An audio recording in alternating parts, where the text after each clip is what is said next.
Kasmudjo terseret kasus ijazah palsu Jokowi padahal bukan pembimbing skripsi, 8 pejabat UGM digugat. Kasus ijazah palsu Presiden RI ke-7, Joko Widodo atau Jokowi bergulir kencang. Baru-baru ini, seorang advokat dan pengamat sosial bernama Insinyur Komardin mendaftarkan gugatan kepada Pengadilan Negeri Sleman atas dugaan perbuatan melawan hukum yang berkaitan dengan ijazah Jokowi. Gugatan tersebut ditujukan kepada 8 pihak UGM, termasuk dosen pembimbing Jokowi, Insinyur Kasmudjo. Insinyur Komardin menuding ijazah Jokowi itu palsu dan tidak benar menyelesaikan kuliah di Kehutanan UGM. Yang menjadi menarik adalah gugatan dosen pembimbing Jokowi. Kasmudjo yang merupakan salah satu dosen pembimbing akademik Jokowi saat masih berkuliah di Universitas Gadjah Mada, UGM, Yogyakarta digugat oleh seorang advokat dan pengamat sosial bernama Insinyur Komardin.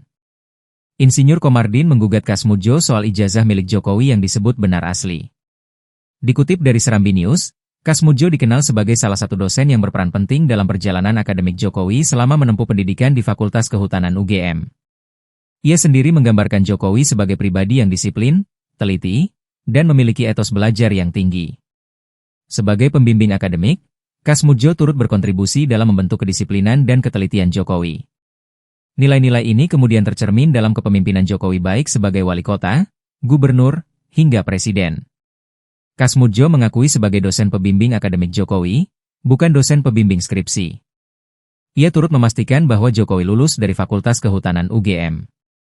Kasmudjo dikenal sebagai salah satu dosen yang berperan penting dalam perjalanan akademik Jokowi selama menempuh pendidikan di Fakultas Kehutanan UGM. Terpisah, Sekretaris UGM, Andi Sandi mengaku pihaknya kini tengah mempelajari gugatan tersebut. UGM juga menyatakan siap mengikuti proses hukum sesuai dengan ketentuan yang berlaku.